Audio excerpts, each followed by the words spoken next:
Working in a healthcare setting, we all see the effects of smoking, and we know that in Blackpool particularly we've got a very high rate of smoking. It's really important, if we want to improve the health of our local community, that we do something about smoking, and the hospital has to set an example, and the staff of the hospital have to set an example. And so I think if we can do that, we can help to improve people's lives for years to come. Blackpool is challenged by two of the highest statistics regarding smoking in England. One is the overall smoking prevalence rate, which is 31%, which is one of the highest in England. But even worse than that, we're the highest in England for smoking in pregnancy. As an NHS organisation, smoking on site is not the impression that we want to create. It is a health environment, so we want to make sure that everybody coming onto our site can remain smoke-free. We don't have designated smoking areas on site. We know that they don't work. There's evidence to show that if there are shelters on site, people don't go in them anyway. A smoke-free site in practice means that tobacco is prohibited in all areas of the site.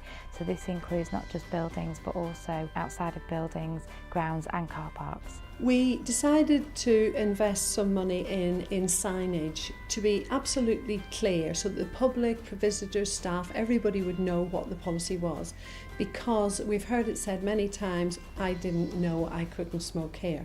I've looked at it myself, and I don't think there's anywhere you can stand on this site that you cannot see a sign that very clearly tells you you cannot smoke on this site. We think that the signage has been successful in that we are seeing a reduction in the number of people who are smoking on site.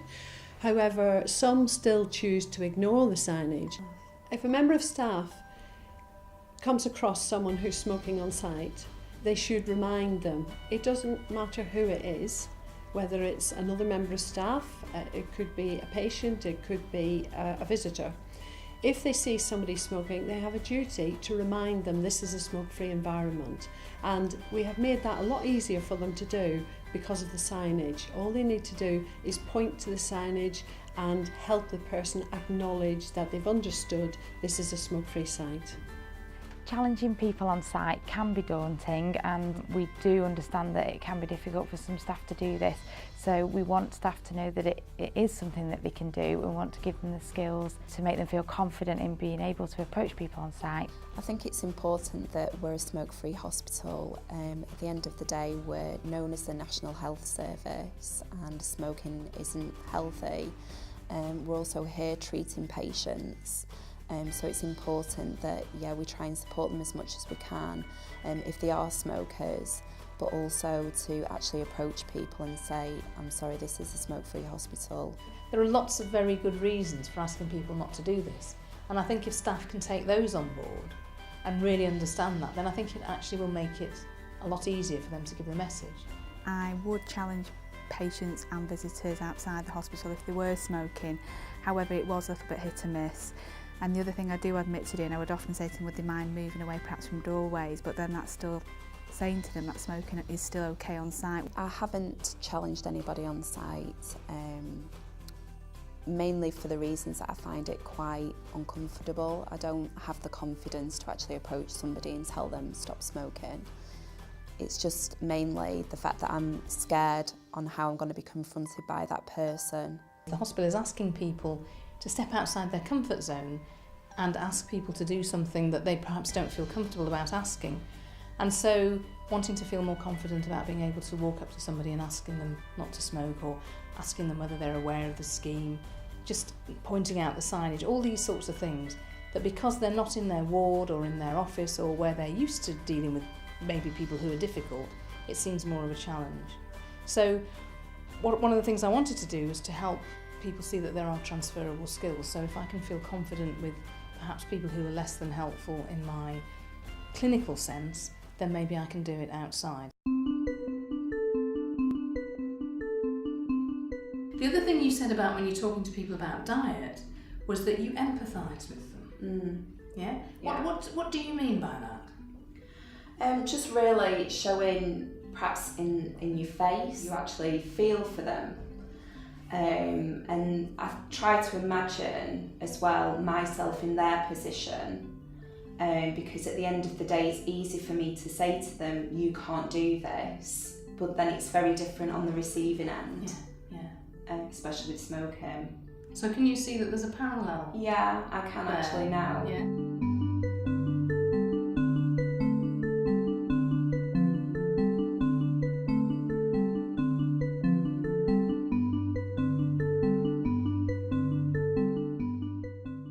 Everybody knows how to feel confident somewhere in their lives. That's a fact. Everybody has had an experience, and so what we're saying is if you can feel confident in one place, then you can take that confidence into another place.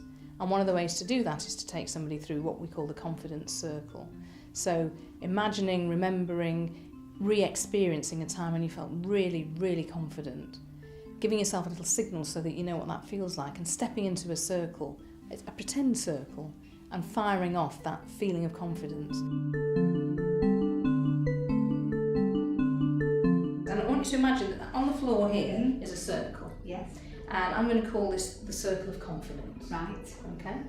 And what I'm going to do is I'm going to ask you to imagine a time, it doesn't have to be anything to do with this policy at all, just a time when you have felt so confident that you could have taken on the world. Right.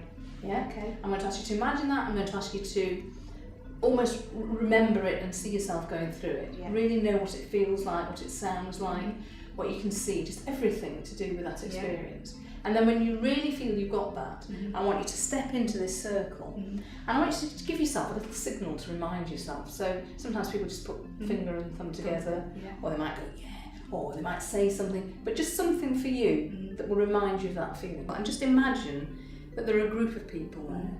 And just imagine feeling that feeling and just being able to say to them, excuse me, I'm sorry to interrupt you, but did you realise, whatever it is you want to say. I'm sorry to bother you, but I just need to make you all aware that it is a no smoking site. So have any of you spoken to our staff about sort of nicotine replacement therapy options that are available to you? Would you like me to get you some information?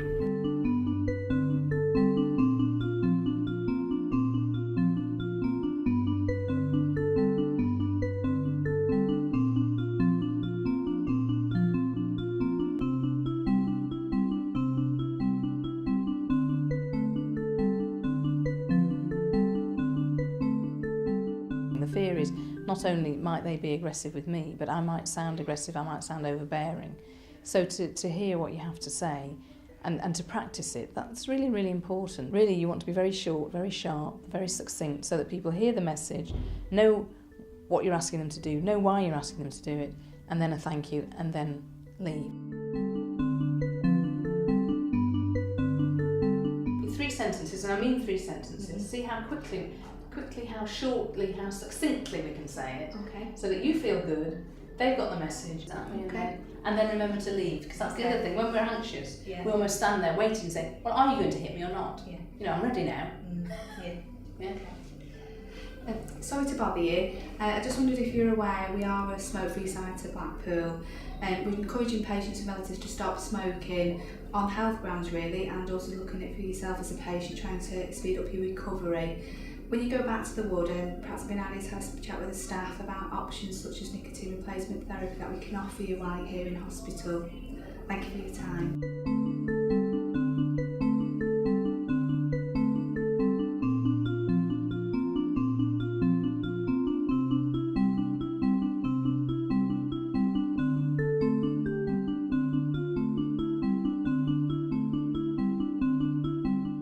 Can you give body language that says, I'm confident, I'm calm, and I just have something I want to say, rather than, I'm so nervous, I'm getting ready to hit you, or I'm so nervous, I don't want anybody to touch me. So one of the other things about the body language is to try and encourage people not to have what you might call confrontational body language. So don't actually face up to somebody and stand opposite them. You might feel, oh, it's important to have eye contact, and yes, that's right. But if you are absolutely opposite someone, they could see that as confrontational. So you might want to stand at an angle, or even almost stand next to them. And if somebody's sitting down, I mean, we did talk about this a little bit, you might want to sit next to them, or at least lower your stance so that you're not towering over them. And if you're feeling a little nervous, then don't actually look at somebody's eyes, look at the triangle here.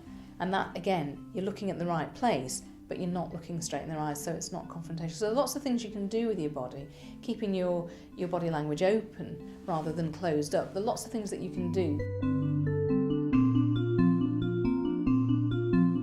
And the other thing you might want to do is think about where you stand or where you sit. So if you're talking to someone and they're sitting down, I'm just conscious you're taller than me, it might seem to them that you're talking down to them. Right. So is there an opportunity for you to sit next to them? Say they're sitting on a wall, almost sit next to them, which is less confrontational than throwing it at them. But sometimes what I'm talking about is we call it rapport, and it's getting your body language to match their body language. Yeah. So if you don't feel comfortable sitting next to them, what can you do that would match how they are? So you might almost bend your knees or something. Yeah. But do you know what I'm saying? Because the research shows that people like people who are like themselves. Okay. And part of being like somebody else is maybe standing the same way or sitting the same way or giving them a sense that you are in tune with them.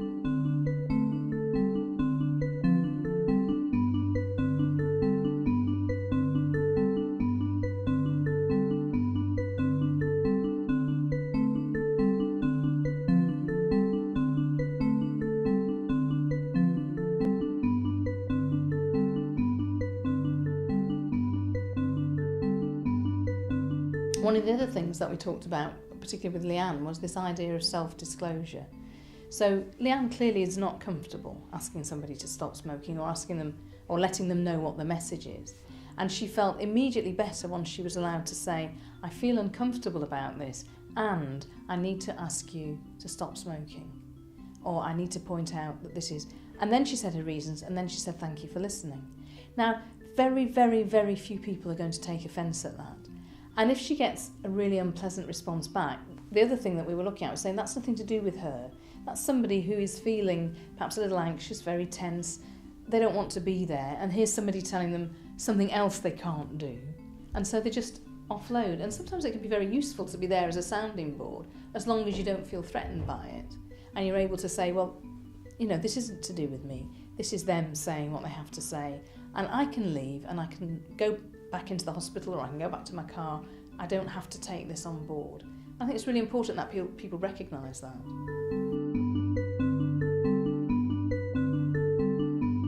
How about if you went up to them and saying, look, I feel uncomfortable and I need to ask you to stop smoking? Yeah. If that's because the whole thing about this is whenever you give this message, whoever's doing it, is they've got to be what we call congruent in their body language. Right. So if you say, I'm really confident about this, you know, I don't think I'm not getting the same message, or I'm really nervous, you know, it's got to be what works for you. So if you say, I feel uncomfortable and, rather than I feel uncomfortable but, it's just a little difference, but you're saying, I feel uncomfortable and I want to do this.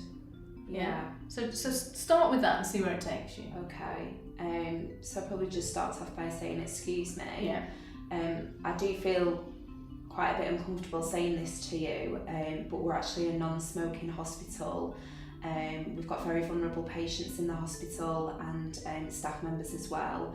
Would you please mind putting your cigarette out? Somebody might just absolutely go off at you. Yeah. And if you can think, you know, this has nothing to do with me, actually, maybe I'm doing them a service, allowing them to blow out at me rather than somebody else. Words aren't going to hurt me. It's not very nice to be called some of the things you might be called, but, you know, it's kind of like, I can leave the scene and I've said what I have to say.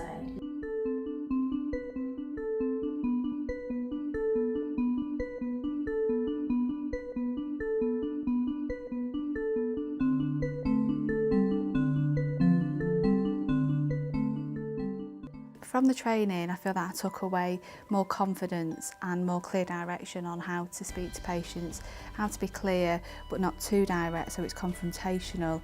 But I think now I am more confident to challenge people individually or as a group.